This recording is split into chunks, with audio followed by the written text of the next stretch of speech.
তারপরে কাফেরকে কাফের মনে না করা, এটাও ঈমান ভঙ্গের কারণ। রবীন্দ্রনাথ ঠাকুরকে কাফের মনে করতে হবে, যদি কাফের মনে না করেন তাহলে আপনার ঈমান চলে যাবে। সুরঞ্জিত সেনগুপ্তকে কাফের মনে করতে হবে, যদি কাফের মনে না করে অন্যটা মনে করেন ঈমান আপনার চলে যাবে। হিন্দু, বৌদ্ধ, খ্রিস্টান যারা অমুসলিম তাদেরকে অমুসলিম মনে করতে হবে, যদি অমুসলিম মনে না করেন তাহলে আপনার ঈমানও চলে যাবে, আপনার ঈমানও চলে যাবে। সূরা তাওবার মধ্যে আল্লাহ রাব্বুল আলামিন বলেছেন, ইয়া আইয়ুহাল্লাযীনা আমানু ইন্নামাল মুশরিকুনা নাজাসুন, হে ঈমানদার সমাজ, যারা মুশরিক তারা অপবিত্র। অপবিত্র মানে আত্মিক, অন্তর্গত, বিতর্গত দিক দিয়ে তারা অপবিত্র এবং বাহ্যিকভাবে তারা অপবিত্র। সূরা বাইয়ানার 6 নং আয়াতে আল্লাহ রাব্বুল আলামিন বলেছেন, ইন্নাল্লাযীনা কাফারু মিন আহলিল কিতাবি ওয়াল মুশরিকিনা ফি নারি জাহান্নামা খালিদিনা ফিহা। আহলি কিতাবদের মধ্য থেকে নিশ্চয়ই যারা কুফরি করেছে, আহলি কিতাবদের মধ্য থেকে, মুশরিকদের মধ্য থেকে, তাদের থাকার জায়গা হচ্ছে জাহান্নাম, তারা সেখানে চিরকাল অবস্থান করবে। উলাইকা হুম শাররুল বারিয়া, সৃষ্টি জগতের মধ্যে তারা হচ্ছে অত্যন্ত নিকৃষ্ট। এজন্য কাফেরকে কাফেরই মনে করতে হবে, যদি কাফেরকে কেউ কাফের মনে না করে তাহলে তার ঈমান চলে যাবে।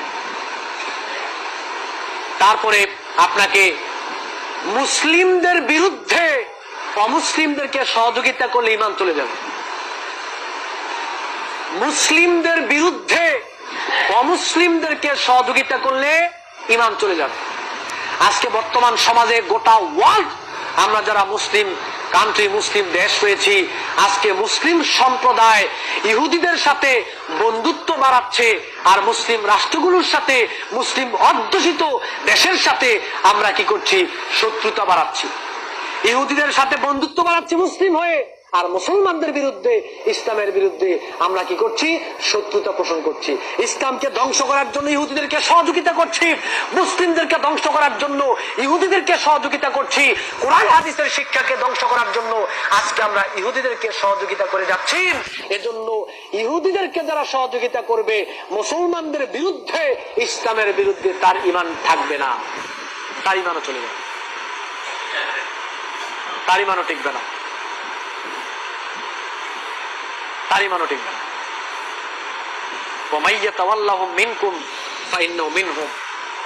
আল্লাহ সুবহানাহু ওয়া তাআলা পবিত্র কোরআনে জানিয়ে দিয়েছেন যে তারা যারা তাদেরকে বন্ধু হিসেবে গ্রহণ করবে, মানে মুসলিমদের মধ্য থেকে যারা তাদেরকে, সূরা মায়েদার 51 নং আয়াত আল্লাহ বলেছেন, মুসলিমদের মধ্য থেকে যারা ইহুদি, বৌদ্ধ, খ্রিস্টান, হিন্দু তাদেরকে যারা বন্ধু হিসেবে গ্রহণ করবে, আল্লাহ বলছেন সে তাদের অন্তর্ভুক্ত।